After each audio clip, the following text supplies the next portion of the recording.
sekolah nggak penting sebenarnya. Dalam konteks adalah kalau kamu mau dapetin duit banyak. Tapi kan dengan sekolah mereka dapat kerjaan, mereka dapat duit. Banyak nggak? Ya UMR sih. Kita kasih solusi. Denny Santoso hadir lagi, Bapak Digital Marketing Nasional. Thank you. Sama-sama. Gue urgensi banget nih. Kenapa gue ngundang lu nih kok? Kenapa? Karena lihat ya, ini bentar ya, intermezzo dikit ya bentar ya. Ini akunnya Ko Denny kan 300.000 followers Instagram. Yes. Oke. YouTube-nya beliau 451.000 subscribers. Oke. Tapi gue tuh pengen ngundang lu tuh gara-gara lu ini punya satu gagasan buat konten kreator sehingga dia bisa menjadi kaya raya gara-gara lewat kontennya. Oke. Atau mungkin produknya dia. Iya. Oke. Nah, makanya nanti kita bahas mengenai rich creator, ini menarik nih, seru nih. Tapi ternyata penghasilan lu di Instagram 2,9 juta, UMR aja nggak tembus. Iya, di YouTube. Sorry, YouTube 2,9 juta bulan lalu.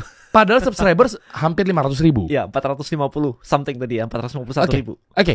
Tapi sementara di suatu sisi lagi, lu bikin konten, tulisannya konten kreator, income-nya 450 juta dalam 3 minggu. Gue mau lah. Dan menarik ya, waktu itu Omobi, Motomobi itu yang review otomotif apa segala macam, dia curhat sama gue di ruangan gue tuh. Dia bilang bahwa sekarang views YouTube jadi turun, AdSense jadi nggak karu-karuan apa segala macamnya gitu, udah nggak bisa diandelin deh. Iya. Makanya kalau lo sempat ngobrol ini beneran nih, ini kisah nyata. Kalau lo ada kontak ke tim Kristalin, ya Panjang Jiwo, OT gitu ya, itu boleh deh. Pokoknya gue bener-bener cari brand banget deh. Jadi begitu tuh konten kreator tuh. Gara-gara memang kalau ngandelin AdSense ya udah. Nah, maksud gue ini ada apa ya? Dan konten kreator masih bisa hidup ya? Tapi rich creator bisa hidup. Wow. Konten creator nggak tahu.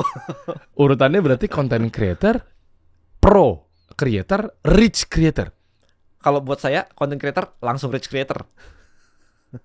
Dapetin duitnya dari mana? Kalau apalagi dia baru mulai bangun personal branding, misalnya baru 2.000 followersnya. Kita mikirnya begini, yang simple banget dulu, Kita ketika nge-create konten kan nyari followers kan?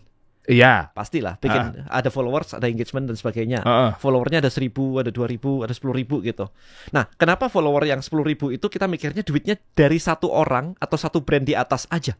Kenapa nggak 10.000 ini kita juga bisa monetize ceritanya? Oke, tapi kalau udah nyampe 10.000 dan balik lagi kalau konten kreator kayak Ko Denny kan enak, udah bangun personal branding udah kuat gitu loh. Jadi jualan apa aja ya udah gitu ya. Tapi bagaimana baru memulai macam-macam gitu. Oke, so biasanya banyak orang mikirin, segmen marketmu siapa, target marketmu siapa, selalu start dari situ. Kalau saya enggak sih, mikirnya cuman problem apa yang kamu mau solve. Satu itu aja dulu. Jadi ngomongin satu problem aja. Jadi ketika kita bikin akun, kita fokusin ke satu problem itu. Dan semua hal yang seputar itu. Misalnya gimana sih caranya, kemarin itu gimana caranya ngajarin anak itu biar disiplin, nurut dan disiplin tanpa harus stres dan marah-marah. Udah fokus aja di situ. Gak usah ngomongin parenting yang terlalu luas, itu nanti. Satu aja. Pokoknya ada orang gak yang punya problem itu? Satu problem aja. Oke, tahan dulu. Ini awal-awal udah daging nih. Dan yang lebih memantiknya lagi, memang kan Anda kan memang bisa dibilang selalu kontroversi dan lain sebagainya ya. Gue nemuin buku ini. Oke. Rich Creator. Oke. Di halaman 23, sampai gue catat nih. Halaman 23. Ini berbahaya nih buku nih. Ini bisa bikin konten kreator dapetin 450 juta hanya dalam waktu 3 minggu. Ini bahaya banget nih. Tiba-tiba di sini ada selipan. Gue gak tahu. Ini kita bisa perdebatan siang malam nih kayaknya. Nih. Sekolah tidak penting, men. Baca deh. Sekolah gak penting. Bisa diserang loh sama guru-guru loh. Sekolah gak penting. Tapi luar biasanya tuh kayak sekolah tuh total 18 tahun nih. TK, SD, SMP, SMA, kuliah itu tuh 18. 2 tambah 6, 8. Habis itu tambah lagi 3 dan 3 itu berapa tuh? 8 tambah... Iya segitulah ya. Iya, benar. tambah kuliah lagi 4 tahun kan kuliahnya kan. Kurang lebih 18 tahun. Jadi 18 tahun.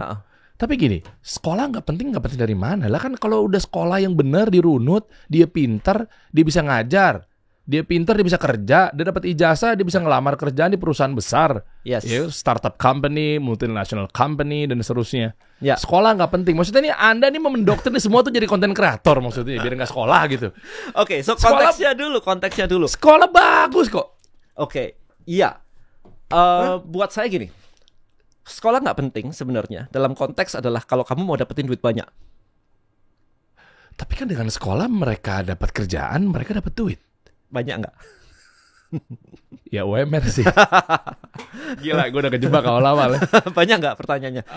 Ya bangun usaha. 18 tahun sekolah. Ini kita ngomong majority ya, majority Ya. on average lah. Oke. Kalau tiba-tiba ada outlier satu ya sudah lah gitu kan, satu orang bisa ranking 1 genius dan sebagainya gitu, hokinya, privilege-nya kita nggak bisa sama ratakan. But on average secara rata-rata 18 tahun itu ngabisin duit berapa? Itu bisa di atas 100 juta kalau di Indonesia. Iya. Ya, on average ya, kita nggak bilang yang terlalu bawah banget, yang disubsidi dan sebagainya. Kita bilang on average, orang itu ngabisin ratusan juta. Ya kayak gue aja baru masukin kemarin anak SD Berapa tuh? kelas 1 Berapa tuh? 40-an. Nah, kayak gitu kan. Iya, Kan berarti iya. dalam waktu 18 tahun ini ratusan juta masuk kan? Ya masuklah. Apalagi yang kuliahnya di luar, miliaran. Iya, Terus pulang cuman dibukain kafe sama papanya. Itu kan fenomena juga Iya, kan. iya, iya, Kita iya. ngomong average ya teman-teman ya, jangan yang paling atas, jangan yang paling bawah juga gitu ya. On Oke, average oke. 18 tahun dan kemudian kita ngabisin miliaran kayak gitu, ratusan juta atau miliaran. Oke. Pertanyaanku adalah kalau abis itu kerja digaji UMR, ini balik modalnya kapan? Kapan berbakti sama orang tuanya? Wah, ya, dalam nih. Iya lagi. Ya kan? Belum sempat balikin duit orang tua, Anda harus nyekolahin anak habis itu. Kerja bentar 2 tahun, 3 tahun, 5 tahun, habis itu merit punya anak. Habis itu harus nyabung buat biaya anak. Generasi sandwich. Berat. Istrinya, anaknya, Istrinya, ibunya. anaknya, ibunya, nah kayak gitu. Ya kan, Oke. jadi belum sempat dibalikin nih modalnya. Jadi orang tua udah invest, belum sempat dibalikin, Anda harus invest ke tempat lain dan ceritanya begitu. Jadi lama gitu. Sekolah nggak pentingnya ada di sisi mana lagi Nah. selain biaya Ya. udah banyak keluar. Oke, so kita kalau ngomongin, saya selalu framework base ya, mikirnya selalu structurean dan framework base gitu. Mikirnya begini, kita ngomong era dulu. Nah, era itu sebelum abad 18 itu era tanah, era farm. Jadi orang itu punya tanah, lahir punya tanah itu kaya, landlord gitu-gitu, Oke. farming gitu ya. Lahir punya tanah kaya, mati kaya. Lahir budak, mati budak. Itu abad 18 sebelumnya gitu. Nah, era setelah itu 18 pertengahan itu revolusi industri di Amerika, di Eropa. Itu revolusi industri di mana semuanya bikin pabrik gitu. Nah, setelah era itu kemudian era distribusi. Nah, Walmart segala itu muncul di situ, distribusi. Jadi produk-produk dari pabrik itu didistribusikan. Oke. Itu era-era di tahun 1940-an di Amerika, di Indonesia sekitar 80-an. Indomaret, Alfamart dan sebagainya itu 80-an gitu. Jadi itu era industrinya. Jadi tiap negara akan beda-beda. Tapi kita kemarin saya lihat yang di Amerika sekitar tahun 40-an. Tahun 70-an itu era teknologi. Munculnya Apple, munculnya IBM, sekitar tahun itu teknologinya mulai muncul. Di tahun 90-an itu era informasi. Makanya Google muncul di situ. Google Organizing Information. Oh iya. Gitu. Informasi kuncinya ya. Ya. Informasi, oke. Nah, Google muncul di tahun 90. Kalau Google muncul di tahun 40 gak ada informasi yang di-organize, nggak bisa. Oke. Ya, 90 segitu. Tahun 2000 awal itu era platform. Munculnya Facebook, munculnya Uber, munculnya Airbnb dan seterusnya, platform-platform. Pokoknya mengagregasikan sesuatu Iya, platform. ya, jadi ada agregator pertemukan antara supply dan demand. Iya, kurang lebih kayak begitu Oke. platform. Nah, sekarang di era-era 2020 plus ini itu sudah mulai masuk ke AI, VR, AR, robotik, udah masuk ke situ. Platform base tapi dibawa lagi ditajemin lagi ke situ. Nah, platform ini dulu, era ini dulu, artinya apa? Kalau kita bisa membuat sebuah bisnis sesuai dengan eranya, maka akan booming cukup gede. Kalau sesuai dan pas timingnya. Nggak ada anak selesai kuliah hari ini, startup lu apa? Mau bikin bener-bener kayak zaman dulu banget gitu, pabrik apa itu udah enggak. Masuknya kan ke teknologi digital dan sebagainya. Kita sudah mulai ke arah situ. Itu era, kita ngomong era dulu. Nah, kalau kaitannya dengan sekolah apa, kita mesti, kemarin saya riset sekolah modern school, yaitu kampus university kayak sekarang. Itu awalnya kapan munculnya? Nah, sebelum abad 18, sekolah itu nggak ada guru yang kayak sekarang. Adanya itu kayak master gitu, kayak pernah nonton film 300 kan? Iya. Ya kan? Gurunya apa? Ya anak kecil lemparin ke hutan, ketemu serigala, yang mati ya buang aja, yang pulang warrior. Iya. Nah, jadi macam-macam, ada yang modelnya warrior kayak Spartan gitu kan. Ada yang spiritual, gurunya tuh spiritual gitu. Jadi nggak ada standar. Nah, di abad 18 pertengahan, karena adanya revolusi industri, sebuah negara akan berkembang kalau industrinya berkembang. Karena memang eranya industrial, pabrik-pabrik semua. Maka challenge-nya adalah nggak punya tenaga kerja atau karyawan.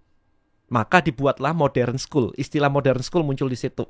Di mana modern school gurunya terstandarisasi, muridnya tersertifikasi kompetensi. Outputnya apa? Karyawan buat kerja, buat memajukan negara. At that time itu bener banget. Nah, hari ini kita sudah 2 abad setengah, itu abad 18, sekarang abad 21 gitu. Iya. Nah, hari ini itu kita ngomonginnya udah era informasi, teknologi dan sebagainya. Tapi kita diajarinya adalah di sini nih. Sistem kita tuh masih sistem yang diciptakan abad 18. Sekolah jadi mundur ya. Istilahnya sistemnya kan jadi pakai Ketinggalan aja. Iya, abad 18. Oke. Sehingga orang-orang lulusan ini mindsetnya adalah mindset abad 18. Begitu keluar cari loker. Karena itu kan edukasi ini waktu itu zaman abad 18 memang dibutuhkan. Hari ini banyak banget kan. Ketika iklan saya kemarin dicari loker ini gitu kan. Wah, yang masuk banyak banget. Pertanyaan saya simple. Ada satu pertanyaan. Kenapa lu nggak ciptain kerjaan sendiri aja? Dan jawabannya tuh fix ada 2. 1, gua nggak punya modal. Modal tuh kan, udah gue tebak tuh. Nggak punya modal. Karena apa? Karena di kepala mereka kalau mau bisnis kan harus punya pabrik, harus punya toko, harus punya produk nih. Nah ini semua kan butuh modal. Bener, ini mindset lu abad 18. Hari ini tuh era informasi, nggak butuh modal, men. Nah itu yang pertama. Yang kedua adalah gua nggak ngerti mau bisnis apa. Memang karena lu nggak diajarin. Ini sekolah mencetak lu jadi karyawan, bukan mencetak lu jadi pebisnis. Iya. Outputnya jadi pebisnis tuh di luar diskusi gitu, nggak pernah diajarin. Ini ngomong on average ya teman-teman ya. Akan ada sekolah-sekolah yang mulai ada entrepreneurship, ada apa ya, mulai aware lah. Tapi kita ngomong on average dulu, rata-rata masyarakat kayak begitu. Jadi outputnya ya ijazah buat cari kerja. Nah hari ini kalau kita ngomong mau jadi content creator, mau jadi rich creator, itu nggak butuh sekolah, butuhnya edukasi. Makanya era informasi lah. Tepat, nyambung nih. Era industrial yang dijual produk, era informasi yang dijual informasi. Oke. Tahan lo. Ini kita kupas satu persatu ya. Oke. Google hadir, dia nggak punya produk, dalam tanda kutip nih. Organizing information. Nah, jadi produknya dari kita ya kan. Akhirnya dia coba dia organize, abis itu dia sebar tuh informasinya. Ya. Berarti ada ranah agregasi juga di situ. Yes. Dapat ya poinnya ya. Mundur dikit, Indomaret, Alfamart. Ya. Dia nggak punya produk namanya minuman Indomaret. Enggak. Tadinya nih kita ngomong asal muasalnya dulu nih ya. Sebelum memang ternyata dia akhirnya punya mineral apa segala macam. Ya, gitu ya. itu perkembangan. Oke. Ya udah, dia duduk manis, dia bikin outlet, habis itu dia ambilin semua produk, ya gue distribusiin.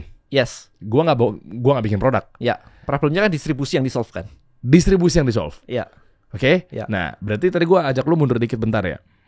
Habis itu kalau kita maju lagi, berarti dari mulai pendistribusian, dia nggak punya produk, geser lagi era informasi, nggak punya produk lagi, dia cukup mempersatukan, diorganize, baru disebar informasi orang, ya kan, di tengah-tengah udah enak banget tanpa ada produk tanpa dia bikin website namanya Google gitu misalnya gitu untuk era informasi. Makanya kan Yahoo kan tumbang juga kan sebelumnya. Next stepnya platform.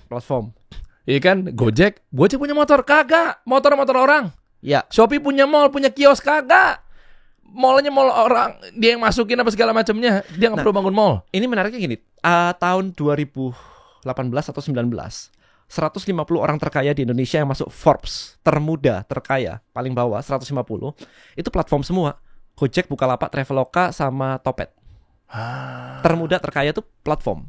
Tapi sekarang kayaknya udah nggak masuk lagi karena mungkin foundernya udah pada exit, udah pada ini semua. Oh iya. Nah, habis itu sempet aku bandingin nih sama terkaya di Indonesia top 10 sama terkaya di Amerika top 10.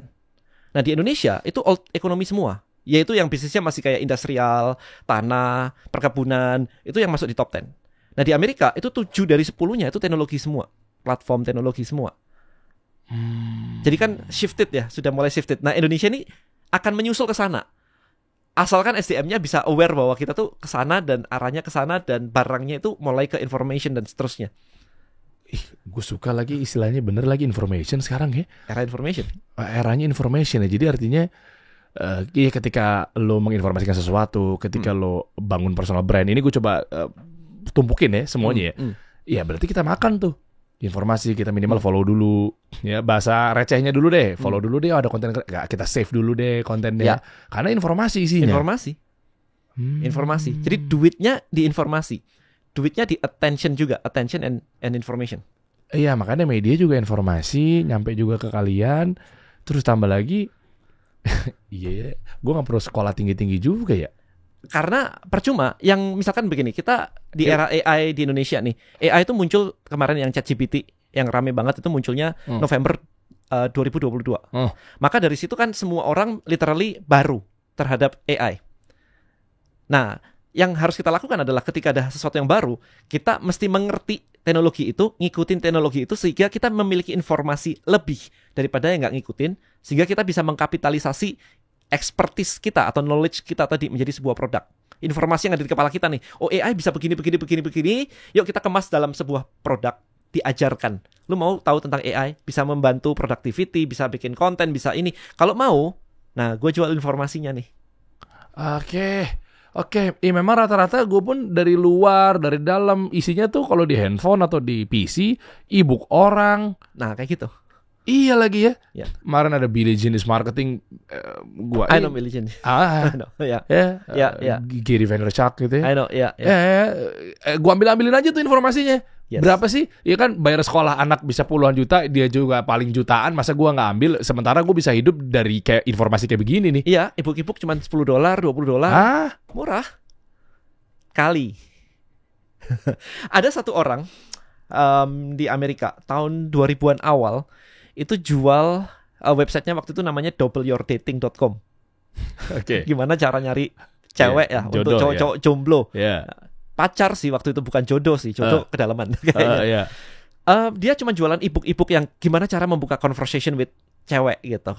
Gimana caranya nge-joke biar nggak garing, gimana caranya ya intinya seputar itulah, diskusi, membaca body language cewek dan seterusnya gitu. Dia jual harga bukunya tuh paling $19 gitu. Pertanyaannya, tahu nggak omset setahun dia berapa? Berapa? $20 juta. Wah. Cuman gitu doang. Informasi. Yang dijual information. There you go. Ya. Informasi. Nah, sekarang pertanyaan berikutnya adalah, terus gimana dan caranya aku mencari informasi untuk dijual? Nah, ada yang namanya information gap. Jadi kalau di bukuku tadi ditulis, ada yang namanya information gap.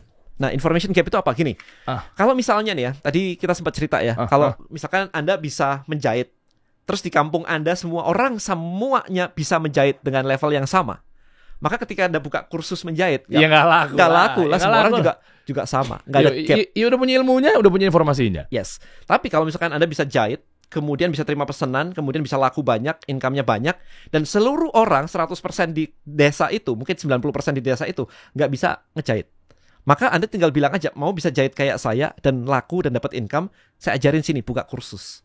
Jadi laku kan? Iyalah, demandnya tinggi tuh. Nah, berarti ada namanya information gap. Oh, ada gapnya. Gua tahu, lu nggak tahu. Ada gap. Gua tahu, lu nggak tahu. Cari kayak begitu, dan itu bisa dibuat sebuah produknya dalam bentuk entah e-course, entah e-book, entah kelas, bimbingan, dan whatever lah. Kan itu doang. Nah, berarti hari ini kita cukup perlu ngumpulin banyak informasi untuk kita jual lagi. Tinggal kita men-structure information. Ada yang banyak kayak kemarin bilang gini, Dan, di YouTube kan banyak yang gratis ya. Terus ngapain kita jualan informasi? Bro, anak lu sekolah gak bro? Kenapa gak suruh nonton YouTube aja? Ya kan 40 juta tadi. Iya. Suruh nonton YouTube aja kalau semuanya ada. Kan gak itu, kan bukan cuman konten. Sekolah itu kan structure, urutan, dan strategi berpikir. Itu pentingnya di situ. Iya. Tapi kalau dipaksakan dan ujung-ujungnya memang, mohon maaf ya, quote-unquote nih, kacamata kuda, ya udah lulus, ya UMR.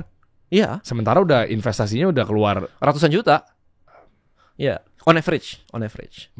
Gitu sih. Jadi gimana caranya kita nemuin information gap? Dan hari ini itu percepatan teknologinya kan luar biasa, bukan kayak dulu kan gini. Sekarang udah begini loh. Tiba-tiba kita ngomongin ada Bitcoin lah, kita ngomongin ada AI lah, kita ngomongin ada robotik lah dan seterusnya.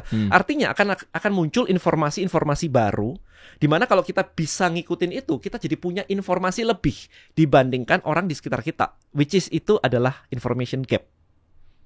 Nanti tinggal dijual aja abis itu. Tapi kalau dilihatnya begini gini, kalau semuanya jualan e-course, semuanya jualan workshop, semuanya jualan seminar, lah terus nanti yang kerja siapa? Well, nggak akan ada namanya semuanya kayak begitu. Nggak akan ada sih. Oke. Nggak akan ada sih, karena tetap aja kita butuh makan. Akan ada yang bikin restoran, akan ada yang bikin ini gitu kan. Nggak akan semuanya bisa kayak begitu. Enggak. Kemarin gini, kita ngajarin entrepreneurship nih, kasih solusi ngajarin pebisnis jadi pebisnis. Kalau semua jadi pebisnis, karyawannya gimana?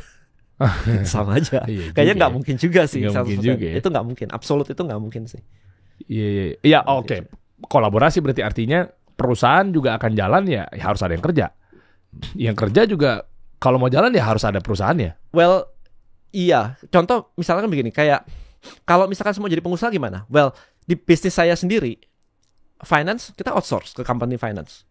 Kemudian developer kita outsource ke company itu developer. Kemudian buat ngiklan Facebook kita sudah outsource sekarang, orang ngiklan Facebook. Jadi semua kan kayak begitu. Jadi nggak mau jadi karyawan, ya nggak apa-apa, kan dia punya company, outsource saja. Masih tetap bisa bekerja. Jadi banyak dari tim saya itu outsource begitu. Oke. Karena daripada ngajarin yang dari bawah banget, dia udah jago banget nih, nggak mau jadi karyawan nih ceritanya. Dia punya agency sendiri gitu. Ya udah kita kerja sama aja kan ada rate-nya. Nggak masalah. Iya. Ujung-ujungnya juga perusahaan juga pasti keluar biaya kan, ada beban kan yang dikeluarkan kan. Mau lewat agency, mau lewat freelancer, mau lewat karyawan sekalipun ya memang harus running nih jalannya perusahaan.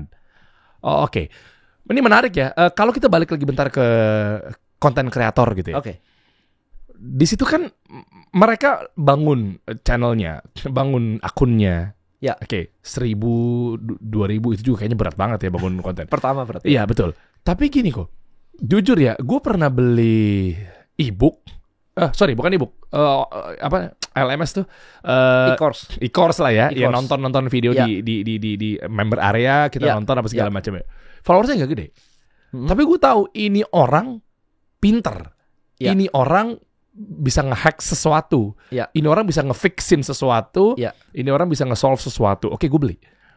Tapi nggak gede. Nah, cuma sayangnya, ya mereka ya nggak kelihatan aja karena exposure-nya kurang. Poinnya kan itu kan, berapa banyak, berapa banding berapa gitu gue bisa nemuin orang itu dan akhirnya gue percaya, ya jujur memang ya 50%-nya pasti ada bentuk, ya udah deh gue support tuh kan, masih ada kayak ganjel-ganjel hati kan, karena memang kesian, ya mohon maaf ya. Iya meskipun itu kan, tapi kan namanya juga membantu orang gitu ya. Iya mungkin insya Allah gak ada salah juga, tapi kan berapa banyak orang beli, tapi karena mindsetnya, ya alhamdulillah mungkin kayak gue waktu itu lagi ada kelebihan uang, ya udah gue bantu deh. Tapi kan kalau ngomonginnya rata-rata atau mungkin mayoritas, kayaknya ya dia beli sesuatu karena proven. Followersnya gede, dia dipandang, dia pernah diundang di sini-sini apa segala macam, ya udah gue beli deh. Tapi kan ada kreator-kreator yang lainnya juga yang pengen dia berjuang ngejualin atau nggak mungkin hidupnya mungkin dari endorse kalau dia nggak ngerti monetize ya. Ya udah ngarepin kristalin masuk, ya udah gue endorse. Ya Allah lama banget ya. Jadi gimana nih untuk yang baru mau mulai? Yang baru memulai sebenarnya simple. Jadi tetap harus punya domain of expertise tertentu, kontennya tertentu. Jadi misalnya adalah yang tadi aku mau ngomongin parenting deh. Ya, always kayak gitu, solve a problem. Jadi problemnya apa dulu yang mau di solve? Fokus di problem aja. Jadi bukan lagi ke entertainment doang sebenarnya. Karena kalau entertainment doang maka bisnis modelnya adalah banyak yang lihat nih. Kalau banyak yang lihat berarti ada yang endorse nih. Kalau di endorse sebenarnya Anda jualan apa? Anda jualan reach. Kalau di endorse. Jualan reach itu maksudnya? Kenapa orang mau endorse kita? Karena reach kita gede. Oke, karena jangkauannya kemana-mana. Iya, karena kalau kita posting yang lihat banyak, engagementnya banyak. Yang dijual kan itu. Iya, reach, impression, ya. Ya, yang dijual kan itu. Basically, kalau endorse itu kan yang dijual itu. Nah, problem dengan ini adalah reach, impression dan sebagainya itu tergantung sama algoritma platform. Iyalah. Kalau pas platformnya lagi nggak support sama kita, turun, reach-nya jadi turun. Mereka selalu minta kan statistik nih. Coba dong screenshot statistiknya, reach-nya berapa, analitiknya berapa. Kita baru nentuin deal-nya berapa. Nah kalau pas 3 bulan terakhir pas lagi jelek, kemudian turun, ya ini malas lah. Begitu ini malas kan ya jadi berkelanjutan gitu kan. Nah mindsetnya adalah, kenapa nggak kita start menjawab problem dari orang yang kita kumpulkan di bawah kita. Jadi audiens itu punya problem apa, kita tentukan dulu problemnya apa. Misalkan emak-emak yang pengen nurunin berat badan habis melahirkan. Nah, udah fokus ke situ aja. Just fokus ke situ, nggak usah mikirin endorse-nya dulu. Kita bantuin mereka. Nah, bantunya pakai cara apa? Bantunya bisa kita ngajarin, misalkan tadi ngajarin tentang fitness olahraganya, ngajarin tentang pola makannya. Habis itu kita bisa tiba-tiba jualan e-book resep masakan untuk yang habis melahirkan. Sehingga ASI-nya tetap aman, tapi lu berat badannya terkontrol dan kembali ke Oke. semula.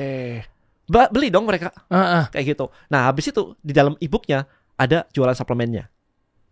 Oh ini aman buat yang menyusui nih. Kan berkelanjutan tuh. Habis itu kalau misalkan nggak sempat masak, gue ada kok cateringnya.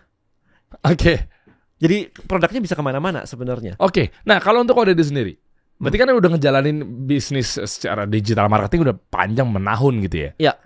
Nah, gimana? Boleh cerita nggak before afternya? Misalnya dulunya kayak gini, terus akhirnya sekarang jadi berapa income-nya? Mungkin ini untuk memotivasi kawan-kawan ya. Nggak, artinya gini, memantik dan membuka mindset kawan-kawan bahwa ternyata sekarang udah eranya informasi. Gue tuh lagi pengen doktrin mereka. Doktrin dalam arti positif. Nggak serius, karena memang kasih solusi komit ingin bantu UMKM gitu ya. Oke. Insya Allah. Artinya gue tuh sebenarnya thank God juga gitu. Ya alhamdulillah Kode ini mau mampir gitu untuk ngasih tahu ke mereka bahwa gue kadang suka bebusa ngasih tahu bahwa men ini eranya digital. Ya. Oke, mungkin gue juga jujur baru dapat insight tadi sih. Ntar pinjam kata-katanya dengan eranya informasi dan seterusnya ya. Sesimpel itu, tapi gue pun gak kepikiran gitu loh ya. Nah artinya semua ada di digital, semua ada di media, sosial dan seterusnya. Nah ini kan kalau gue sendiri kan bonyok ya ngedukasi mereka ya. Makanya gue undang expertnya nih kawan-kawan. Sukses di digital, percaya untuk di digital, jualan produk digital. Mereka kan mungkin bukan nggak percaya lebih tepatnya, tapi lebih kepada kayak ini gimana sih mulainya? Iya, banyak sih sebenarnya. Apa harus bangun personal branding dulu? Lama. Ya, banyak sebenarnya kalau kita ngomongin kayak begitu. Karena pikirkan gini deh, pikirkan misalkan yang tadi.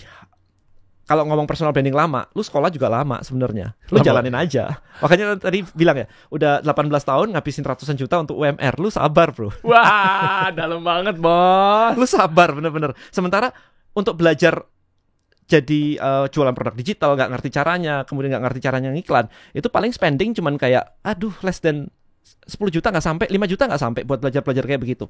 Dan income potensinya tadi kalau rich creator, karena saya mendefinisikan rich creator adalah content creator yang bisa menjual konten premium. Kan content creator bikin konten, nah konten itu bisa dijual dalam bentuk konten premium dan bisa menghasilkan minimal 100 juta per bulan net.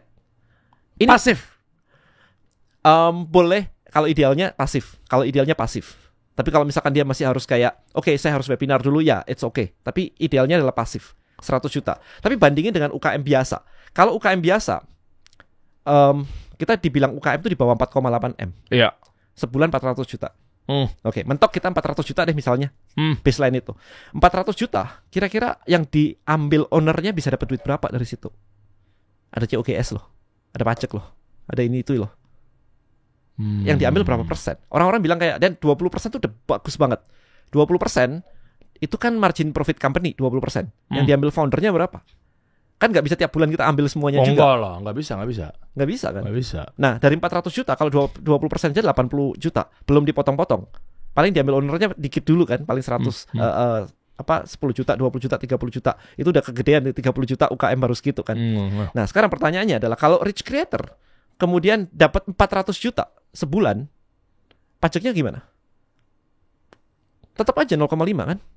Kan belum 4,8 M. Kalau pakai CV, pakai apa kan tetap 0,5 kan tetap kan? Terus gak ada modal lain-lain. Ya ini. Iya, tapi modalnya kan gak ada. Ya gak ada. Ya dari sini tuang aja ke e-book, ke produk digital. Ini makanya high margin product. Jadi pajaknya masih aman, kemudian income-nya full, gak ada kepotong HPP, gak ada kepotong gudang, gak ada kepotong yang lain-lain. Itu fokusnya di situ. So, balik lagi biar gak terlalu scatter. Mulainya dari mana? Satu, tentuin problem apa yang mau kamu solve dulu. Satu, problemnya apa? Ada satu problem, ada satu solusi. Solusinya itu kan informasi, cara. Bukan kita yang ngerjain nih, tapi caranya. Nah, caranya bisa dikemas dalam bentuk produk digital. Bisa e-course, bisa e-book, bisa webinar, bisa coaching. Kalau coaching oke sih, cuman makan waktu. Jadi ya it's a pro and cons. Kalau misalkan Anda suka banget nge-coaching, ada teman-teman saya yang kayak, daripada gue nganggur dan passive income udah jalan semua, terus gue ngapain? Masa main game gitu kan? Ya gue nge-coaching lah, nge-consulting lah. Harganya luar biasa. Ya nggak apa-apa, bukan salah gitu. Dibentuk ke produk-produk seperti itu. Nah tapi ngebangun personal branding itu juga sesuatu yang menarik buat saya. Karena personal branding itu bukan sekedar kita eksis posting tips, value. Ini kagak jadi personal brandingnya. Sekarang Bang Dery, aku nanya nih, tahu Robert Kiyosaki? Tahu lah. Tahu ya? Tahu lah. Bukunya Rich Dad Poor Dad.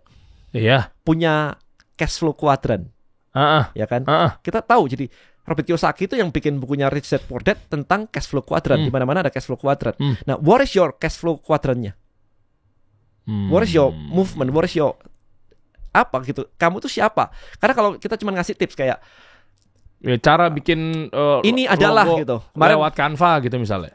Iya, tapi apa? Kalau misalkan cuma begitu aja, semua orang juga ngajarin hal yang sama. Iya kan? Kemarin saya sempat nge-training di asuransi.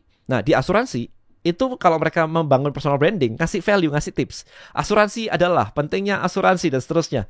Kapan personal brandingnya jadi? Karena semua orang juga sudah tahu asuransi adalah, itu tinggal di Google juga ketemu. Iya kan? Iya. So personal branding adalah ketika Anda punya personal opinion against the world. Ketika kamu punya perspektif terhadap dunia, ini salah, harusnya begini. Ini personal branding akan lebih cepat jadi. Bukan against itu. Against the world. Jadi memang harus kayak begitu. Ini gue bener, ini salah. Always kayak begitu gitu. Jadi kayak misalkan Daddy misalkan ngomongin kemarin juga kan, saya lihat ada videonya yang sekolah nggak penting dan sebagainya. Itu kan personal opinions against the world. Rame kan, personal brandingnya jadi gitu. Ya memang bukan dari itu, dia kan memang jago banget bikin topik-topiknya gitu. Tapi intinya adalah kita nggak bisa membangun personal branding hanya dengan mengandalkan ngasih tips, nggak bisa. So ini loh cara yang benar, yang lu lakuin salah. Kayak gitu. Itu cara ngebangun personal brandingnya yang paling strong kayak begitu. Wow. Gitu sih. Wow. So iya, biasanya mereka memang yang ngalir positivity ya begini. boring. Iya lagi. Boring. Kenapa gue harus follow lu sih? Lu punya pendapat pribadi nggak sih? Yang kita follow karena orang ini expert, tadi kan bilang gitu ya. Yeah. Orang ini expert, orang ini know how to fix something gitu. Bukan cuman ngasih literasi bahwa ini adalah ini adalah itu gitu. 3 cara memasak ini gitu. Ya. Boring banget. Boring sih. Ya maaf ya, memang boring sih. Nah, turunannya biasanya gini, terlepas dari boring, sekarang how to monetize it gitu. Kita ngomong monetize si content creator ini. Ini kita bahas ya, karena memang dari tadi kita ngomongnya content creator terus nih. Jadi orang ini kan dapetin duit dari mana? Dari e-course misalnya. Dari e-course, dari produk digital, dari template. Cuma kalau dipikir-pikir nggak passive income ya. Kalau mereka nggak buka e-course, ya nggak dapet duit. Kalau mereka nggak jualan, nggak dapet duit ya. Passive income karena e-course itu dibikin sekali, dijual berkali-kali. Oh oke. Kan bukan kita jualan waktu kita untuk terus-terusan kan. Kan itu dibuat sekali. Ya nggak apa-apa lah. Kemarin saya sempat syuting satu produk kemarin itu. Jadi gini ceritanya, cukup menarik sih. Di bulan Desember kemarin, saya menjadi seorang affiliate kebetulan. Menjadi seorang affiliate, saya promosiin di Instagram saya, kemudian dibawa ke grup WA, habis itu webinar. Dan ternyata meledak banget komisi affiliate aja. Ini karena saya sudah jadi rich creator, udah punya audience ya ceritanya ya. Meledak banget. Dalam arti dalam waktu seminggu aja itu komisi bisa di atas 100 juta. Komisinya. Serius? Affiliate produknya apa? Produk digital. Online course. Milik teman. Oke, punya orang nih. Punya orang lain sih. Boleh tahu detail komisinya berapa? Komisinya waktu itu di atas, komisinya sekitar 60% lah. Oke. 60% lah, beberapa ratus ribu gitu. Iya. Dari situ laku ratusan lagi. Harga jualnya berapa? Online course-nya? Sekitar hampir 600 ribu. Hampir 600 ribu. Iya, 60%. Kalau ini berarti nggak punya produknya. Nggak punya produk. Jualan produk orang. Produk orang lain. Produk digital. Nah enaknya produk digital adalah high margin. Jadi margin komisinya tuh bisa besar. Kayak 60%, 50%, bisa kayak begitu. Enaknya produk digital. Kalau produk fisik kan maksimum 10%. 10% pun ada maksimum 10 ribu. Maksimum 20 ribu per transaksi. Ada syarat-syaratnya. Ada syaratnya gitu. Jadi kalau jualan 1 juta, 10% kan 100 ribu. Tapi nggak bisa. Karena maksimum per order, per transaksi cuma 20 ribu. Jadi mau jual 5 juta pun dapatnya 20 ribu. Iya. Produk digital nggak ada limitasi kayak begitu. Itu enaknya bermain di dunia digital. Dapatlah segitu gitu kan. Terus kemarin sempat jualan produk digital juga. Bikin online course. Ngajarin orang untuk cari prospek online. Namanya Traktir Kopi Formula. Di tempat saya tuh. Ceritanya gini sih waktu itu. Kalau orang nge-follow kita aja, ini bukan hot prospect. Lebih hot prospect kalau dia nge-DM kita duluan. Oh, cakep itu. Ya enak kan? tuh. Tapi lebih hot prospect mana? Dengan orang yang sudah mau ngeklik link di Instagram kita, kemudian ngelihat, kemudian dia bayar kita, ngetraktir kita. Aku mau tahu dong caranya nurunin berat badan tanpa harus diet dan olahraga, misalnya gitu. Dia bayar nih 60 ribu buat traktir kita kopi misalnya. Nah ini kan orang lebih niat daripada yang sekedar DM doang nanya-nanya. Strategi ini saya formulasikan dalam bentuk online course kemarin itu. jualan dalam waktu 7 hari ya, semingguan lah. Laku 500 piece. Oke. Harga 1 juta. Hah? Modalnya apa? Syuting sehari. 500 juta 500 juta seminggu. Oh, yang ini tuh. Iya. Pendapatan 450 juta dalam 3 minggu itu termasuk bagiannya juga ya? Bagian dari itu juga. Oke. Enak ya? Produk digital enak ya? Nah, pertanyaannya adalah kapan kita bisa dapetin angka gede kayak begitu tanpa modal? Ya, adalah modal. Kalau saya bilang tanpa modal, ntar dibilang ini kan modal handphone lah. Enggak. Sekolah kan modal. Iya sih. Lu modal sekolah juga gaji UMR. Iya. Jadi jangan terlalu dilebar-lebarin kayak gitu. Konteksnya ini tanpa modal, karena nggak ada harga modal HPP, harga COGS kan nggak ada. Hari ini kita di era informasi, sehingga kalau kita mengerti cara mengatur informasi, kita bisa menghasilkan angka di atas 100 juta jualan. Nah, pertanyaannya adalah era ini hari ini seperti ini. Nah, kalau kita tarik ke belakang, orang tua kita tidak mengalami era seperti ini, maupun nggak bisa.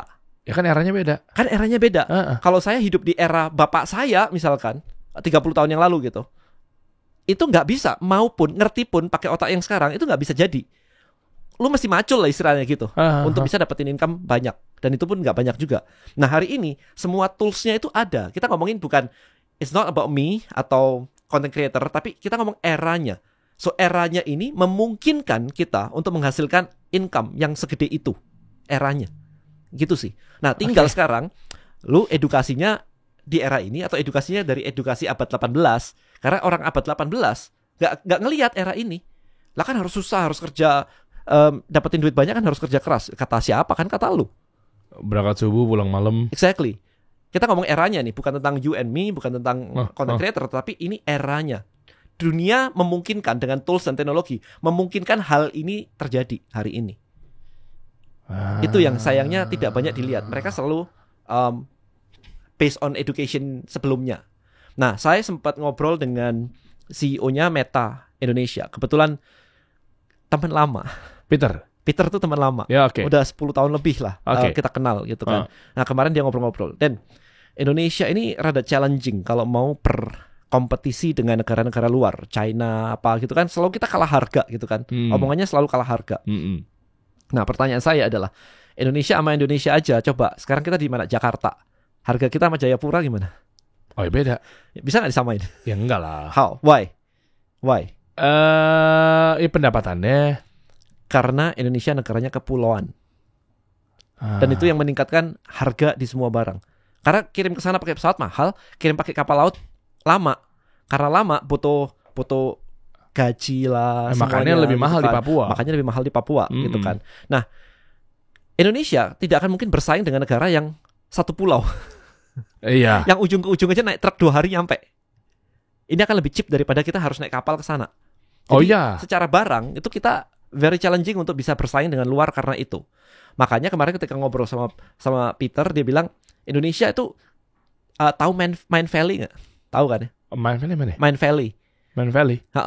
Ini ada hubungan sama Silicon Valley? Bukan. Main Valley itu kayak sebuah company yang ngajarin orang tentang hal-hal spiritual dan seterusnya gitu kan. Main Valley. Itu marketnya global, tapi perusahaannya Malaysia. Oke. Nah, Indonesia belum ada gitu. Jadi di kepala dia adalah kenapa kita nggak bersaing di dunia global itu di produk-produk informasi kayak begitu, kayak Main Valley begitu. Modalnya cheap Malaysia, harganya Amerika. Iya kan? Nah, Indonesia mau dibawa ke sana sebenarnya itu lebih keren. Peter kemarin bilang kalau Indonesia digital creator-nya bisa lebih maju lagi, Indonesia itu bisa bersaing di situ. Kreativitas anak bangsa kita tuh bagus-bagus. Sayangnya adalah nggak banyak yang paham bahwa kita itu hidupnya sekarang era informasi. Gila, ini kena banget sih era informasi ya. Ya even Meta, Facebook, informasi udah.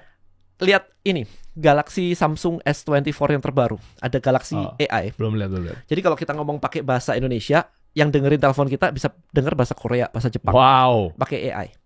Real time. Jadi teknologi udah kayak begitu. So, soon itu akan masuk ke video. Nah, ketika masuk di video, bukan di Samsungnya ya, itu udah masuk ketika masuk di video, maka sebenarnya kita bisa podcast kayak begini, langsung yang dengerin bahasa Korea. Kita tayang di Korea. Nah, kalau itu terjadi, maka sebenarnya kita bisa bikin online course dan sebagainya bahasa Indonesia, tapi marketnya global karena orang dengarnya bahasa mereka masing-masing, Jepang, Filipina, Vietnam dan seterusnya. Tagalog gitu bahasanya. Nah, itu bisa. Nah, maksudku di sini adalah kenapa kita nggak berpikir kayak begini loh, kreativitas tuh kayak begini. Instead of kayak aku nggak punya produk buat dijual. Ketinggalan banget gak sih eranya loh? Ini kita ngomong era, bukan tentang me and you and content creator. Kita ngomong era nih. Era ya, mundur lagi ya. Ini gue ulang lagi nih. Ini bukan masuk redundant nih. Kalau ada yang berpikir bahwa di era sekarang gue pengen jualan tapi gue gak punya produk untuk dijual, Indomaret juga gak punya produk guys. Yes. Alfamart juga gak punya produk. Geser lagi dikit, Google produknya apa? Informasi. Gojek produknya apa? Kan logikanya begitu kan? Logikanya begitu. Netflix coba. Ya kan? Iya. PH-nya semuanya kan bukan dia. Ya ada lah sekarang Netflix original itu kan in-house. Ya. Tapi sebelumnya kan enggak. Dia udah gede duluan, baru punya duit, baru bikin in-house. Sebelumnya enggak. Kalau dipikir-pikir ternyata kita udah hidup di era yang memang kanan kiri depan belakang atas bawahnya ya mereka nggak punya produk ya. Damn. Dan kita selalu produk gua apa ya, nggak punya produk nih buat dijual nih. Ini kan berarti ketinggalan mindset kan ya. Nah terus mau bersaing dengan yang kayak tadi gimana? Jangan terlalu membanggakan diri bahwa Indonesia paling ini gitu. Tapi egonya juga paling tinggi gitu. Iya kan. Begitu dikasih tahu itu kan ini defense duluan gitu. Nanti kalau semua jadi content creator, udah gak usah dibahas. Diri lu gimana? That's it. Nggak akan bisa juga sih semua jadi content creator Nggak akan bisa sih. Cuman kan argumen orang selalu mengatakan kalau nanti semua jadi content creator siapa yang bisnis gitu. Nggak usah dipusingin. Lu bisa dapat income nggak dari content creator? That's it. Gak usah ngomongin yang lain. Kan kita kalau naik pesawat ya selalu put on your mask first before assisting others. Iya, gitu kan. betul. Lu harus diri lu sendiri. Bisa nggak? Kadang-kadang gini. Ada beberapa orang yang bilang kayak Dan, aku tuh nggak punya waktu buat ngonten. Maksudnya bikin kayak begini-begini nggak punya waktu. Aku tuh kerja dari pagi, pulang malam, nggak punya waktu. Nah, aku bilang nih, kalau misalnya sama bos lu nih, dikasih cuti 3 bulan, full, digaji penuh. Emang lu ngerti mau ngelakuin apa? Jangan bilang nggak punya waktu, kalau lu tuh nggak ngerti. Bukan nggak punya waktu itu. Kalau ngerti pun juga, kalau dikasih waktu pun juga nggak ngerti. Enggak, dia nggak ngerti kan? sebenarnya. Iya. Atau enggak, iya benar. Thank you kok. Ini gue jadi mengingat bahwa satu analogi lainnya yaitu ada orang tiba-tiba UMKM. Ya biasa kalau kita media-media yang memang udah state tentang UMKM kan ada aja tuh proposal, minta investor apa segala macam ya. Kadang suka lucu tuh. Atau DM dah minimal deh, nggak usah yang terlalu formalnya lah. Bang, gue punya bisnis ini, lu mau nggak invest? Terus gue balikin lagi kebutuhan dananya berapa? Misal gue tanya dulu nih, oh lesnya 1 miliar. Oke, yaudah gue kasih 1 miliar. Mau lo apain? Ya nggak tahu, ya nggak tahu. Itu exactly itu banyak banget masuk. Itu banyak masuk. Itu loh, maksud gue tuh ternyata tuh dia minim informasi, dia nggak ngerti dan itu banyak banget loh. Ya udah gue kasih 1 miliar, ya udah. Tapi Jor, lu jelasin deh. Lu nggak usah tahu dulu bahwa duitnya emang udah pas lu cairin. Iya udah, coba. Iya oke lah, taruh lo gue cairin. Oke? Gitu dong Der. Ya udah, mau lo apain? Muter-muter nanti. Nanti muter-muter. Gitu sih. Iya kan? Yes. Ya itu ngomongin mindset kayak begitu sih. Makanya Rich Creator ini hadir yang berupa platform. Gue sempat ngikutin tuh kok. Makanya gue ngundang lo juga nih. Ya. Nah ternyata sih orang-orang yang baru memulai, dia tahu skillnya oke, di bidang tertentu, mau online course apa segala macam. Ya. Tapi dia nggak perlu dia yang effort buat ngejualin diri dia sendiri. Cukup orang lain ngejualin. Ya. So, di Triversity. Di Triversity. So Triversity sebenarnya asal katanya adalah Tribelio University gitulah ceritanya. Iya, dari tribes ya. Dari tribes karena komunal, kelompok, rame-rame, community. Gitu. Oke. Ya, so Triversity bahkan domainnya ini aku beli bareng sama Tribelio di awal. Cuman baru sekarang bisa tereksekusi karena memang butuh waktu ya. Nah, Triversity itu sebenarnya adalah sebuah platform untuk berjual beli expertise and experience. Itu sebenarnya. Karena bayangin aja, kita sekolah 18 tahun tadi, bayar ratusan juta, itu ngumpulin expertise, skill lah di kepala kita. Habis itu kita kerja. Nah, ketika kita kerja itu experience. Kita ngumpulin experience itu mahal banget katanya. Pengalaman adalah guru yang terbaik, paling mahal gitu kan. Emang lu bisa ngeduitin nggak pengalaman lu? That's the question gitu. Ngeselin banget. Iya juga sih. Ngomongnya paling mahal duitnya berapa gitu. Nah, selama kita sekolah, ngambil kursus ini itu, kemudian kerja ada pengalamannya. Ketika kita masukin di kepala kita semua, output kita itu bottleneck karena cuman menjual waktu. Jadi bottleneck. Padahal di kepala Anda ini mungkin punya pengalaman yang luar biasa banget dan ini harganya mungkin miliaran. Hanya problemnya adalah kita menjualnya pakai waktu. Oh, gue kerja 9 to 5. Udah itu bottleneck. Jadi isinya gede, outputnya kecil karena waktu kan terbatas ya. Iya. Nah, what if sebenarnya kalau ini bisa diprodukkan sehingga ketika dijual tidak ada hubungannya sama waktu saya. Diprodukkan jadi e-course, jadi e-book, jadi template, jadi apapun itu. Ketika kita jual jadi tidak tergantung sama waktu lagi. Nah, itulah Traversity sebenarnya, sebuah platform marketplace untuk berjual beli expertise dan experience. Saat ini kita sudah ada e-course, e-book. Akhir bulan ini kita akan ada buku. Jadi kalau misalkan Anda punya produk-produk e-book atau e-course dan sebagainya, ditaruh di situ. Nah, menariknya adalah kalau Anda jualan sendiri juga bisa. Maksudnya Anda pasang di situ untuk create produknya, kemudian Anda jual sendiri pakai link di Instagram, Bisa. di WhatsApp, bisa. Terserah, pokoknya kita mau pasarin sendiri, linknya taruh di mana, Bisa. dikasih ads apa segala macamnya bisa. Bisa, itu Oke, bisa. oke. Dan yang kedua, pilihan kedua adalah kalau memang produk Anda bagus, Anda bisa terekspos ke jaringan affiliate kita. Kita udah punya beberapa ribu affiliate di situ. Jadi affiliate adalah orang-orang yang mau menjualkan produk Anda dengan komisi tertentu. Nah, itu jadi enak. Dia inilah informan yang memang hidup di era informasi. Dia inilah yang memang hidup di era yang nggak perlu pakai produk untuk bangun bisnis. Ya. Cukup jualin atau informasikan produk orang. Ya. Ah. Jadi sebagai creator sebenarnya, tapi ada gini ya, ada karena kita balancing ya antara creator yang niat sama affiliate yang niat nih. Affiliate tuh juga punya permintaan. Kalau produk lu nggak pernah laku sama sekali, dia nggak mau jualin. Karena buat dia berisiko. Aku cari produk, misalkan saya adalah seorang affiliate nih, dia akan mengatakan bahwa gue cari produk yang udah laku banyak lah. Kalau belum laku sama sekali nggak pede gue jualin kayak begitu. Maka kita selalu bilang ke kreatornya, kalau taruh produk di kita, ya lu jualin lah sendiri. Kalau lu bener-bener nggak bisa jualan sendiri, nol semuanya bergantung sama affiliate. Affiliate-nya juga nggak mau. Gitu. Oh, oke. Dan si orang itu begitu naruh di dalam sana, dan si affiliate ini bisa ngeliat nggak mana yang Bisa. best seller? Oh bisa. Jadi kayak TikTok Shop misalnya, Bisa. kelihatan mana produk yang Bisa. paling banyak Bisa. laku terjual. Bisa. Dan kita punya acara community tiap bulan gitu kan. Kita adain juga namanya pitch night. Pitch night itu kreatornya boleh nge-pitch di depan affiliates. Ini loh produk gue bagus nih, jualin dong karena ini supportnya gue kasih ini. Jadi ada seorang creator yang niat banget tuh sampai kayak posting terus di Instagram. Ini loh omset affiliate gue nih segini nih gitu kan, bikin orang suka nih. Kalau kamu jadi affiliateku, aku bikinin deh video, kamu request scriptnya, aku bikinin deh videonya, marketing kitsnya, bannernya, copywritingnya, landing page-nya, kita siapin semuanya. Nah ada creator yang seniat itu. Nah itu yang disukai sama affiliate. Jadi kita Iyalah. matchmaking kan ya. Ya duduk manis aja udah, tinggal jualin sebar-sebar link. Iya. Ya. Nah, Hmm. affiliate itu juga a bit tricky-nya begini. Kalau kita dikasih sebagai affiliate nih, kalau dikasih marketing kits lengkap, video lengkap, lebih baik kalau Anda bisa kreatif sendiri dan bikin sendiri sih daripada nungguin marketing kits. Karena nanti akan 1000 orang pakai marketing kits yang sama gitu kan. Jadi kayak Iya. you know, jadi it's a mix gitu. Tapi ini jadi membuka peluang baru sebenarnya. Kalau Anda kemarin gini, hitungannya begini. Let's say satu e-book. Let's say dijual 100.000 lah biar gampang hitungnya. Satu e-book 100.000. Oke. Kalau kita bisa jualan 5 e-book sehari, omset berapa? 500.000. 500.000 sebulan. Iya. Kali aja. 500.000 kali 30. 30 berarti 15 juta. 15 Iya. juta. Ah. Setahun. Ya kali 12 180 juta. Iya. 180 Iya, juta. oke. Setahun satu e-book ya. 180 juta. Kalau kita punya 10 e-book, setahun jadi berapa? Ya, kali 10 lah, 1,8 M. Oke. Kalau kita ngiklan, kemudian kita pakai affiliate terus ada iklan dan sebagainya, biaya-biaya, katakanlah lah 50% ambil 900 juta loh. Iyalah, So sebulan berapa? Masih 70-an juta. di atas UMR jauh itu. 10 e-book. Bikin e-book bisa outsource lagi, ada ghostwriter. Iya, tahu gue pernah ditawarin tuh. Ya kan? Iya. Nggak mahal. Bang, lo mau bikin buku nggak? Sini gue tulisin. Iya. Udah ada jasa begitu sekarang. 5 juta, 10 juta.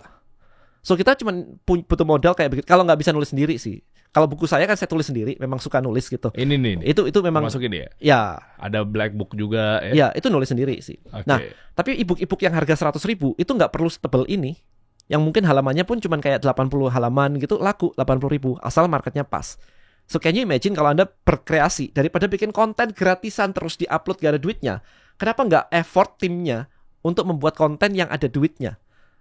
So mindset seorang rich creator adalah konten creator yang biasa itu selalu posting, bikin konten super kreatif banget, tapi gak ada duitnya. Ada engagementnya, ada impressionnya. Iya, oke, viewsnya gede, Iya, likes-nya, iya, komennya ditanya, bang, tips yang ini dong, bang, sekarang yang ini dong, gitu. Ya, Ya. nggak ada duitnya. Tapi nggak ada duitnya, Nggak ada ya. duitnya. Maksudnya nggak ada duitnya gini. Begitu upload konten, emang ada duitnya? Kan enggak. Ya enggak. Yang ada duitnya adalah kalau Anda di endorse, tapi bukan karena kontennya. AdSense pun juga, tadi lihat kecil. Iya. Nah, sekarang mindsetnya adalah kenapa kita effort 100% waktu kita membuat konten yang tidak ada duitnya. Sementara kalau konten random ini sebenarnya Anda structure, diurutkan, dirapikan, dibuat dalam bentuk ebook. Tiba-tiba konten Anda ini ada harganya 100.000. Ya kan? Kalau ini diubah jadi e-course, Anda syuting lah. Ngomongin hal yang sama loh, literally hal yang sama. Tapi dalam bentuk video. Tiba-tiba ada harganya 300 sampai 500.000. Oh, itulah cengli lah. Ya kan? Jadi kontennya sama sebenarnya. Oke, tapi kalau ada yang ngomong ini gimana? Kalau misalkan gue buat konten sendiri kan bisa gue taruh di link di bio pribadi gue. Kan bisa gue taruh di TikTok apa yang ada nama merah tuh. Namanya TikTok tuh apa sih? Bukan keranjang kuning, satu lagi yang kadang suka kawan-kawan jualan e-book di TikTok itu. Kan bisa taruh di situ. Tapi pertanyaannya, iya sih ya, kalau Triversity kan dijualinnya banyak orang ya. Banyak orang. Nah ini kan cuma followersnya dia doang ya. Terus kita punya komunitas juga. Kita ada fitur-fitur kayak kalau dijualin di tempat lain, Anda nggak dapat database. Oh iya. Kalau dijual di Triversity kan ada database. Iya, sendiri atau enggak. Asik banget ya ternyata platformnya ya. Bentar. Ini gue coba telah nih. Kalau jualan sendiri, gue taruh aja di TikTok Shop. Atau mungkin yang keranjang merah itulah yang di TikTok itu.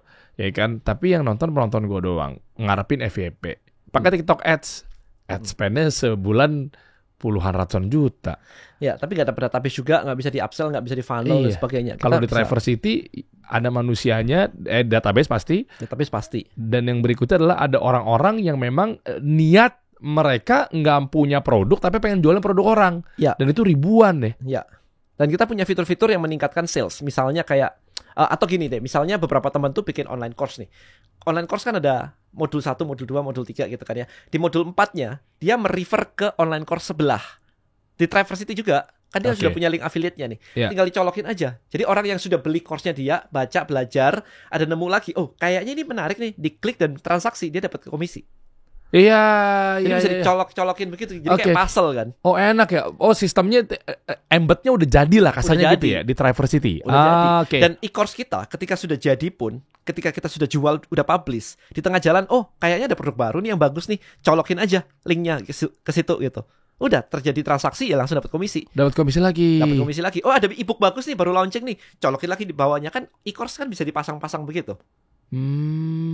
Jadi bikin satu e-course misalnya tentang let's say ngajarin orang tentang jadi agen asuransi misalnya begitu. Di bawah-bawah ini loh cara ngiklan. Kelas Facebook Ads. Ini loh cara bikin landing page. Oh, kelas landing page. Nyambung tuh. Ini loh ada e-book personal branding. Oh, ini ada e-booknya nih, nyambung. Jadi satu topik tentang agen asuransi aja di dalamnya tuh bisa ditembakin ke course A, course B, course C. Income-nya jadi banyak. Karena pasti kan dia juga nanti mau monetize juga. Dia pasti mau mungkin jualan juga. Produk digital juga. Tapi nggak ngerti caranya. Ada di bawahnya lagi ada kelas public speaking misalnya. Iya. Dia beli di situ juga untuk memperkaya ilmunya dia buat jualan. Atau yang nggak punya produk juga.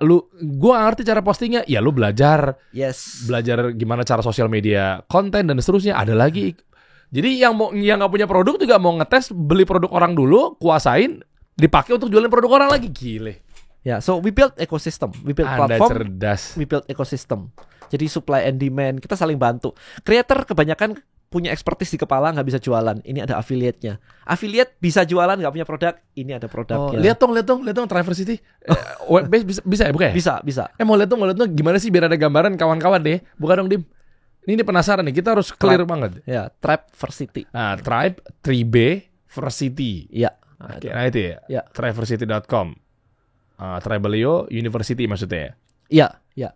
Oke. Nah, di sini bawah sedikit, kemudian bawah lagi ada all, nah itu view all course. Nah, itu mulai ada tuh. Oh, banyak banget ya. Iya. Klik di situ. Nah, itu. Ini punya aku nih yang baru nih, 3 langkah misalkan diklik aja. 3 langkah jualan gitu. Tatap muka. Nah, geser bawah dikit, itu udah laku berapa tuh? 35. Ya lumayan lah, harga 3,5 juta e-book. Oh, ini 3,5 juta. Kan 35 kali 100.000. Oh iya 100.000 ya. 3,5 juta. Ya. Nah, gitu kan. Ini baru upload nih. kemarin.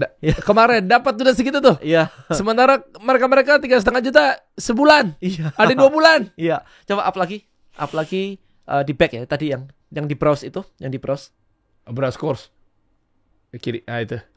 Kemudian ketik aja misalkan funnel gitu. Di situ. No, di sini. Search-nya. Funnel. FUNN coba. Pakai U. Funnel. Oke. EL. Coba. Oke. Nah, ini punyaku salah satunya gitu. Coba diklik. Coba klik. Oke, mantra ChatGPT sales Laku funnel. berapa? Lumayan ya. 930. Kali aja. 100.000. Oke. 93 juta ya. 93 juta. Iya. Makanya. Ini konten creator nih harus jeli nih kayak begini-begini nih. Soalnya ya ngandelin traffic di klik link di bio itu ya yang tahu ya di situ-situ aja ya. Sama berdoa ngarepin FYP sih. Ketik mantra gitu. Oke, karena dijualnya sama orang-orang yang ada di dalam ya. Dijual sama orang-orang, aku juga jual sendiri. Aku kan senang jualan. Oke. Nanti kita ceritain ya berapa komisinya ya. Pembagiannya seperti apa ya? Oke. Akadnya. Oke, mantra. Itu klik coba. Nah, ini yang kayak gini. Berapa tuh? 400. Ya 40 juta. Lumayan lah ya kayak gitu. Nah, ini satu ebook 40 juta, yang tadi 30 juta, iya. Tambah-tambahin ratusan juta. Iya, kalau UMR 5 juta kali setahun juga cuma 60. Iya kan? Sekarang udah berapa revenue-nya? Wow, banyak. Untuk kode ini sendiri. Sebulan. Banyak sih. Bentar gue tebak ya. 1M tembus nggak? Iya, kurang lebih bisa. Ini lagi ngobrol begini nih ada yang check out nih. Mungkin ya. Lagi ngobrol gini ada yang purchase apa segala macam. Dicari lagi namanya 100 gitu, ketik angka 100 gitu. Coba. 100 gitu. Oke. 100. Udah. Nah, nih, ini kemarin bikin online course begini. 100 juta traktir kopi. Itu maksudnya gimana? Ini ngajarin orang untuk bikin funnel, untuk cari prospek, untuk cari hot prospect, dari mengkonversi dari follower untuk cari mana yang hot prospect. Aku minta traktir aku kopi dong.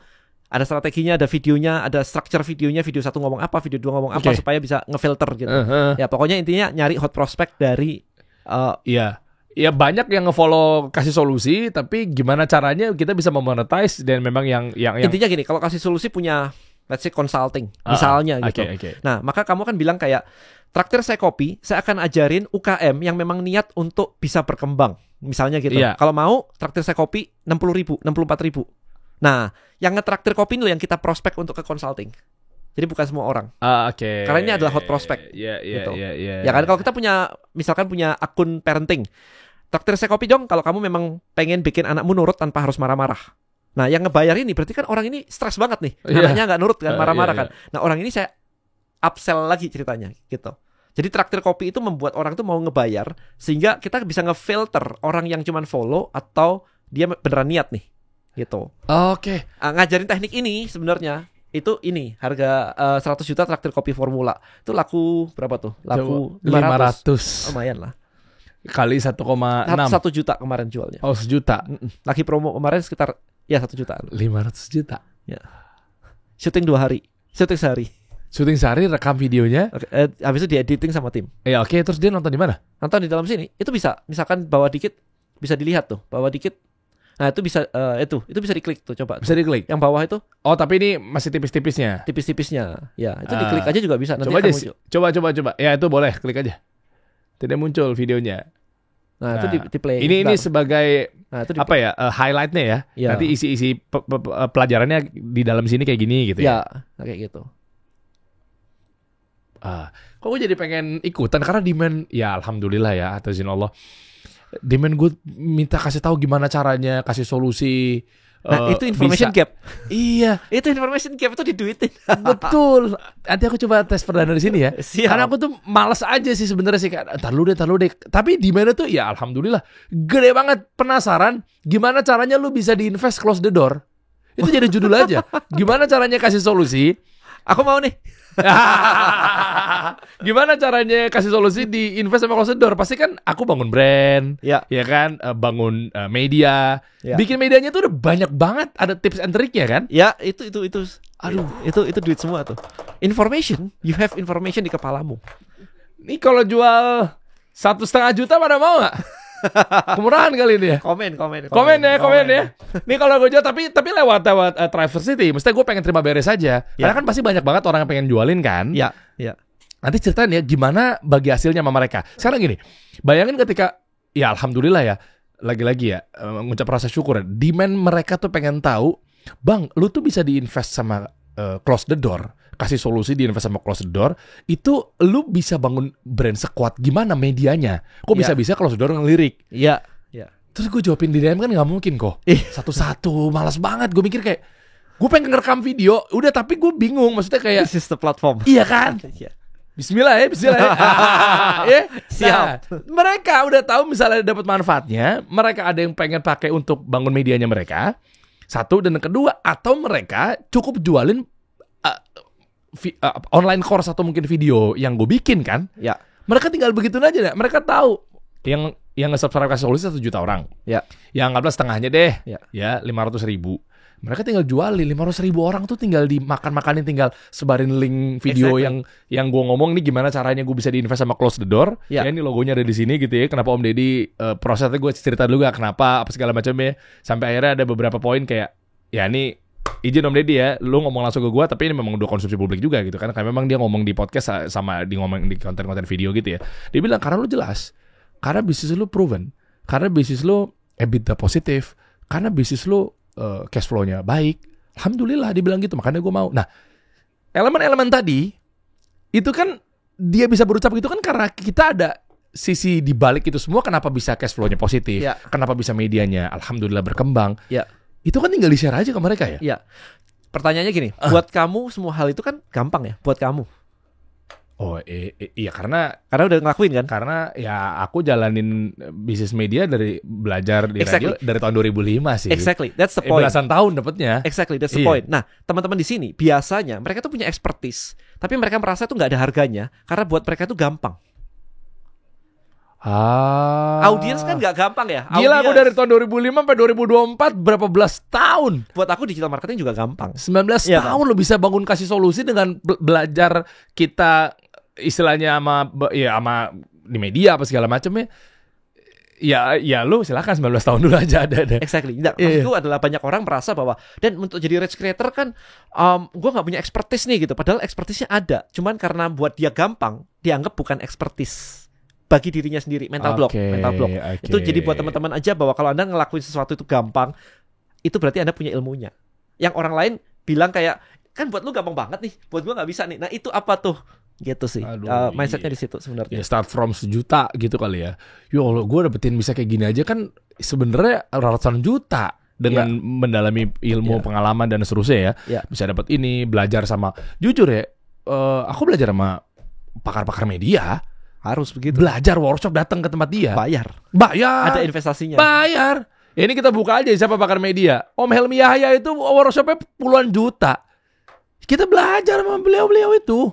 Ya tapi bisa jual 1 juta. Masa bilang gimana sih, gak masuk akal gitu logikanya ya. Kalau mau kesal ya gue jual aja 5 juta kok bisa-bisa aja. Tapi kayaknya start from 1 sampai 2 juta kali ya. Ya biasanya kayak gitu sih, 1 sampai 2 juta. Ya 1,9 lah, 2 juta lah. Ya sepakat gak? Komen di bawah coba kalau mau. Nah soalnya menarik banget nih kalau bisa gue share dan cukup rekaman aja gitu. Terus bantu sama mereka bisa jualin juga. Pembagiannya gimana kok?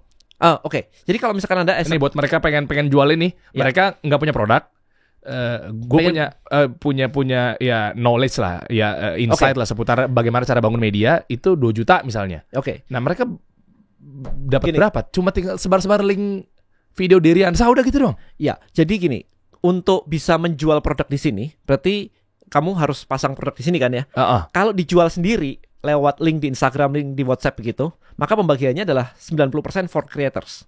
Oh, berarti ini beneran loh. Ini serius loh. Aku akan besok dalam waktu dekat nih syuting. Ini syuting aja kan sebenarnya kan? Syuting aja, cerita, tinggal di-upload aja, itu gratis. Upload aja. Itu boleh pakai OBS atau apa, pakai PowerPoint, tinggal masukin insert PowerPoint kan pasti kan aku punya ada beberapa materi PowerPoint nih. Tinggal mereka nonton aja detail, habis itu tinggal masukin di sini dan linknya ini ada di IG ku kan? Iya, dipasang di IG.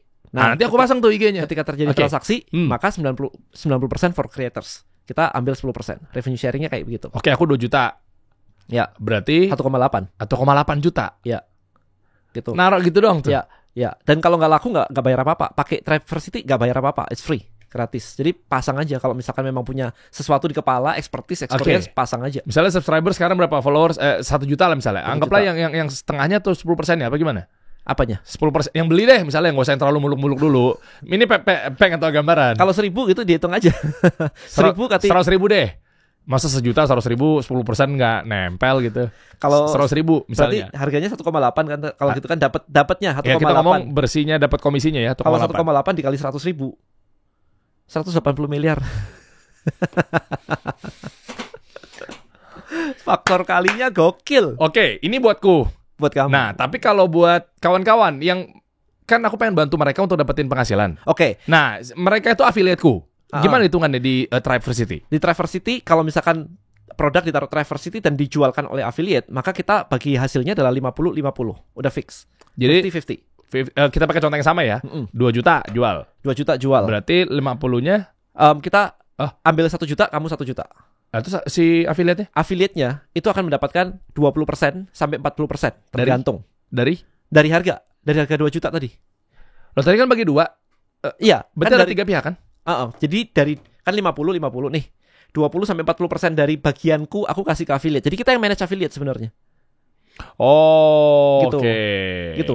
Berarti kalau dihitung secara konkretnya berapa tuh dari sini? Langsung kita mainnya uang-uang aja langsung. Kalau dari 2 juta. Uh-uh. Kalau dari angka 2 juta berarti kalau misalkan dapat 20% aja paling kecil, berarti 20% tuh 400.000 komisi per Mereka? orang. Mereka per orang. Kali 100.000 lah. Kita kan 1 juta subscribers, nggak usah muluk-muluk lah, 100.000 aja deh.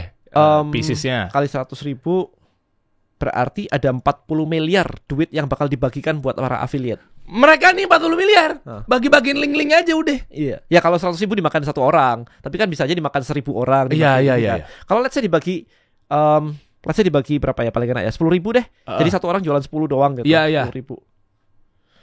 Lumayan 4 juta, masih 4 jutaan sebulan. 4 juta sebulan. Kalau 10.000 affiliate. Kalau 10.000 affiliate ya Iya. banyak banget aja. Kalau 1.000 affiliate ya masing-masing 40 juta. Kan tinggal dihitung aja. Kalau kurang lagi ya Berapa? udah tinggal kurangin Tinggal aja. dikurangin Bisa lagi sebulan aja. 400 juta apa segala macam ya. Bisa. Tergantung. Jadi mereka nyebarnya di mana linknya?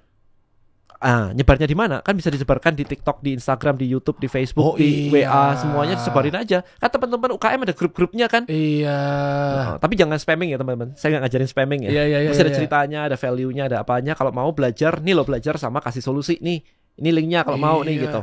Dan, Gitu aja. dan menurutku kan 2 juta aja sebenarnya. Ya ini bukan maksudnya tapi lu jangan naikin, bukan, tapi maksudnya value yang didapat Ya, sampai ya Masya Allah ya, Om Deddy kan emang guru saya juga ya, sampai close the door mau invest aja kan. Ya, Itu kan ada value tersendiri loh. yes. Ya kan? Nah, bayangkan ketika lu yang beli nih misalnya bangun media di tempat lu dapat, atau lu tinggal jualin aja. Ya. Lu tinggal jualin aja kan, lu kan enteng ya. Ya Ya kan? kan bikin produk, nggak perlu ini kan. Iya, jadi Jualin aja. wajar kalau Nah, harganya segitu. Ini tuh. kan masih produk-produk yang memang kayak orangnya harus interested mikir media dan sebagainya. Kalau produknya cuma resep masakan bisa lebih gokil iya. lagi itu. Gile. Ini aja yang media aja ya insya Allah demand-nya udah mulai tangting-tangting ya.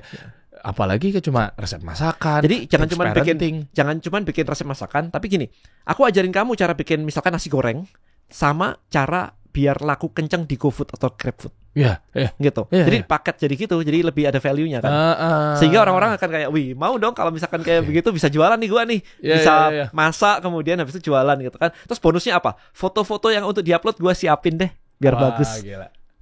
Guys, ini kalau tadi misalnya gue pribadi ya, ini jujur ya, ini 3 tahun kasih solusi berjalan, hampir 3 tahun.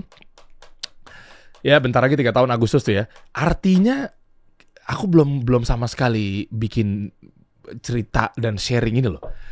Kayak mau cerita tuh kayak ya terus yang dapat cuma 1-2 orang ngapain? Ya kan mikirnya gitu kan, karena yang udah yang banyak terus yang dapatnya yang orang-orang bangun media aja. Tapi aku pengennya ada nggak pas banget ini true story ya. Ya kalau bisa ya si orang-orang yang memang yang mereka hopeless, mereka nggak punya produk, cukup jualin aja. Nah kalau itu baru, jadi aku juga dapat manfaatnya juga loh. Mereka dapat manfaatnya juga. Jadi sekedar di share 3 tahun ini kan kita bungkam. Ya, Nih kita jujur-jujuran aja ya. Banyak yang minta, lu bisa jadi invest. Gue juga punya media ini. Ada yang nge-share link YouTube-nya. Bang, media gue udah bener apa belum? Bang, gue juga bikin podcast. Bang, gue juga bikin begini. Kan kesian ya, viewsnya kecil. Ya semua qadarullah sih ya. Atau enggak brand gak ada yang nangkring gitu loh. Kita juga, bang gimana sih bang cara kristalin ini open aja dari tadi aja. Kok ini minum mulu nih kristalin. Ya kan? Gimana sih cara brand-brand nangkring gitu. Kemarin kita Hydrococo Safir dan seterusnya gitu ya. Ya.